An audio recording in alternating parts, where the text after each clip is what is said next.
Even without doing any activity, you can still manifest what you want. If you organize these 4 dimensions in one direction and keep it unwavering in that direction for a certain period of time, now he believes Shiva will do it for him and it will happen. So is Shiva going to come and build your house? No, I want you to understand, God will not lift his little finger for you. What has not happened till now on this planet can happen tomorrow. Human beings are capable of making it happen tomorrow.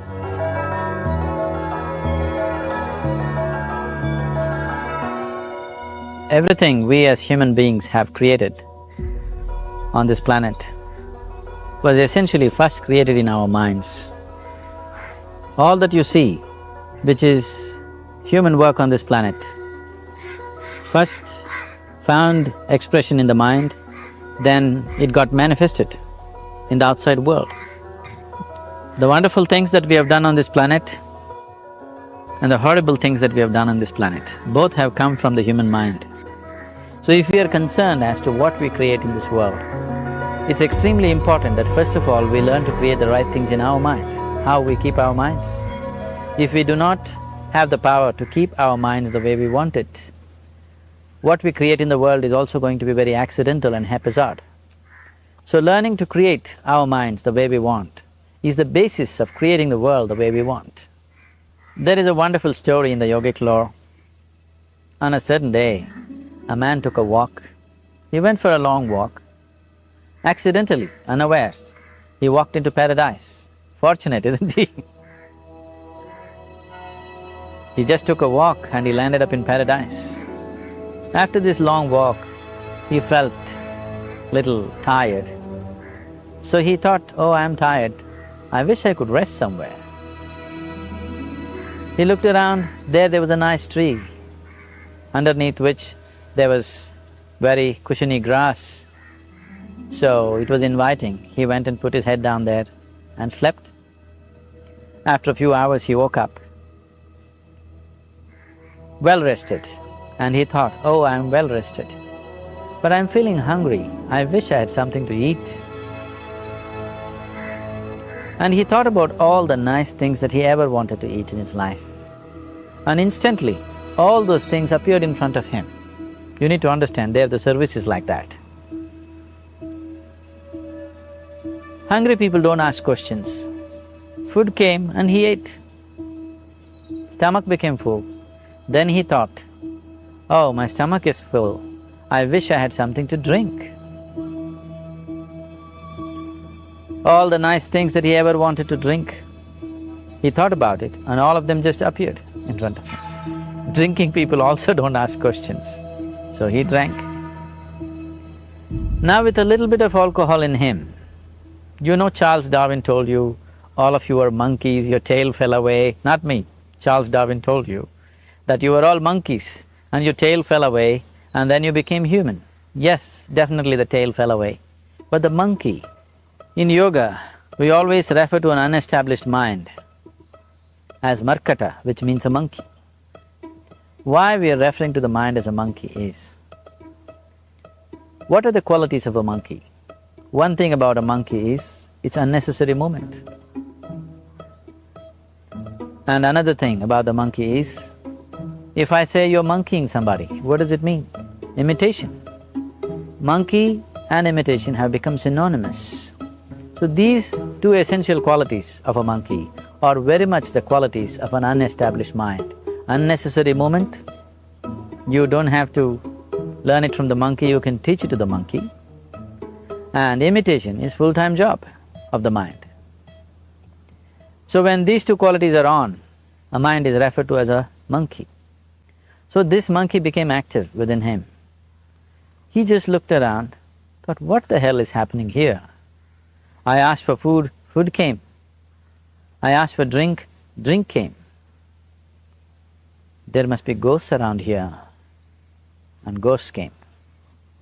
Oh, the ghosts have come, they're going to surround me and torture me, he thought. Immediately the ghosts surrounded him and started torturing him. Then he started screaming in pain and said, oh, they're going to kill me, and he died. Just now he said he's a fortunate being. The problem is he was sitting under a kalpa vriksha or a wishing tree. He asked for food, food came, he asked for drink, drink came, he asked for ghost, ghost came, he asked for torture, torture came, he asked for death, death happened. Now don't go looking for these kalpavrukshas in the forest. You can barely find a tree these days. A well-established mind, a mind which is in a state of samyukti, is referred to as a kalpavriksha. If you organize your mind to a certain level of organization, it in turn organizes the whole system. Your body, your emotion, your energies, everything gets organized in that direction. Once all these four dimensions of you, your physical body, your mind, your emotion and the fundamental life energies are organized in one direction, once you are like this, anything that you wish happens without even lifting a little finger actually. It would help to assist it with activity, but even without doing any activity, you can still manifest what you want if you organize these four dimensions in one direction and keep it unwavering in that direction for a certain period of time. Right now the problem with your mind is, every moment it is changing its direction. It is like you want to travel somewhere and every 2 steps if you keep changing your direction, the question of you reaching the destination is very remote unless it happens by chance. So, organizing our minds and in turn organizing the whole system and these four basic dimensions of who you are right now in one direction, if you do this, you are a kalpavruksha yourself. Anything that you wish will happen. But right now, if you look at your lives, everything that you have wished for till now, if it happens, you have finished. Everything and everybody that you have desired for, if all of that lands up in your house today, could you live with that?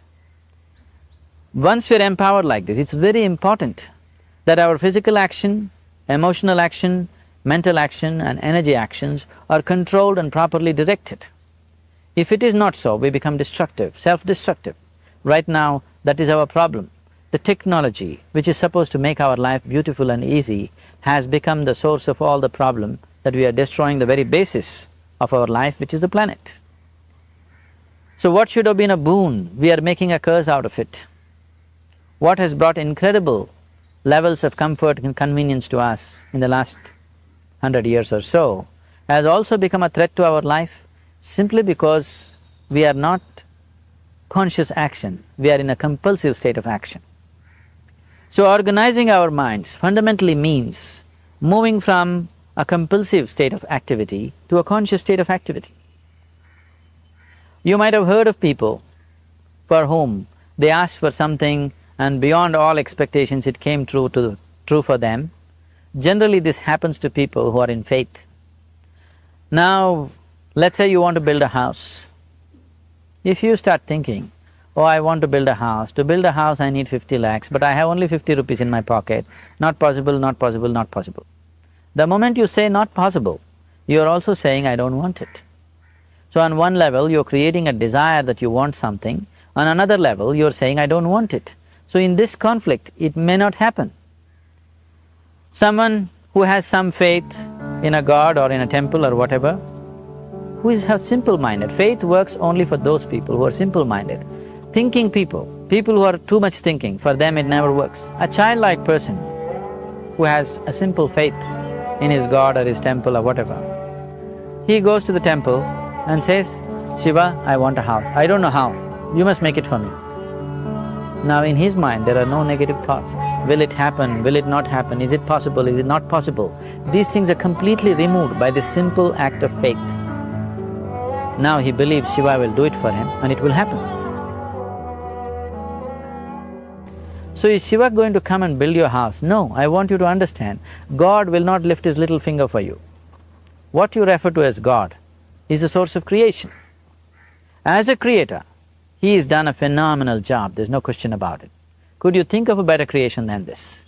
Is it in anybody's imagination to think anything better than what is there right now? So as a creator, he has done his job wonderfully well, but if you want life to happen the way you want it, because right now, the very crux of your happiness and your well-being is this, if at all if you're unhappy, the only and only reason why you're unhappy is life is not happening the way you think it should happen. That's all it is.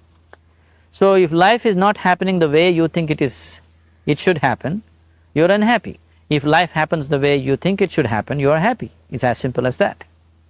So if life has to happen the way you think it should happen, first of all, how you think, with how much focus you think, how much stability is there in your thought, and how much reverberance is there in the thought process will determine whether your thought will become a reality or is it just an empty thought. Or how you do not create any impediments for your thought by creating negative thought process. This possible, is something possible or not possible, is destroying humanity. What is possible and not possible is not your business, it's nature's business. Your business is just to strive for what you want. Right now you're sitting here. If I ask you two simple questions, I want you to just look at this and answer this. Right now from where you're sitting, can you just fly off? You say no. Right now from where you're sitting, can you get up and walk? You'll say yes. What is the basis of this? Why you say no to flying and yes to walking? Because past experience of life, many times you've gotten up and walked, never did you fly off. Or in other words, you're using the past experience of life as a basis for deciding whether something is possible or not possible. Or in other words, you have decided that what has not happened till now cannot happen in your life in future. This is a disgrace to humanity and the human spirit. What has not happened till now on this planet can happen tomorrow. Human beings are capable of making it happen tomorrow. So what is possible and what is not possible is not your business. That is nature's business. Nature will decide that. You just see what is it that you really want and strive for that.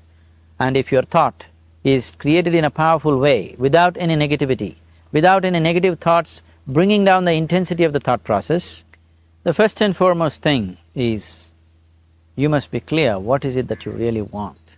If you do not know what you want, the question of creating it doesn't arise. If you look at what you really want, what every human being wants is, he wants to live joyfully, he wants to live peacefully. In terms of its relationships, he wants it to be loving and affectionate. Or in other words, all that any human being is seeking for is pleasantness within himself, pleasantness around him. This pleasantness, if it happens in our body, we call this health and pleasure. If it happens in our mind, we call this peace and joy. If it happens in our emotion, we call this love and compassion. If it happens in our energy, we call this blissfulness and ecstasy. This is all that a human being is looking for. Whether he is going to his office to work, he wants to make money, build a career, build a family, he sits in the bar, sits in the temple, he is still looking for the same thing. Pleasantness within, pleasantness around. If this is what we want to create, I think it's time we addressed it directly and commit ourselves to creating it. So you want to create yourself as a peaceful human being, joyful human being, loving human being, a pleasant human being on all levels. And do you also want a world like this? A peaceful world, a loving world, a joyful world? No, I want greenery, I want food. When we say a joyful world, that means everything that you want has happened. So this is all that you're looking for. So all that you need to do is commit yourself to creating it, to create a peaceful, joyful and loving world, both for yourself and everybody around you. Every day in the morning, if you start your day with this simple thought in your mind, that today, wherever I go, I will create a peaceful, loving and joyful world. If you fall down 100 times in the day, what does it matter? For a committed man, there is no such thing as failure. If you fall down 100 times, 100 lessons to be learnt. If you commit yourself like this to creating what you really care for, now your mind gets organized. Once your mind gets organized, the way you think is the way you feel, your emotion will get organized. Once your thought and emotion is organized, your energies will get organized in the same direction. Once your thought, emotion and energies are organized, your very body will get organized. Once all these four are organized in one direction, your ability to create and manifest what you want is phenomenal. You are the creator in many ways. That which is the source of creation is functioning within you every moment of your life. It is just that, have you kept access to that dimension or not? Organizing the four basic elements of your life will give you that access. There are tools and technologies to do this.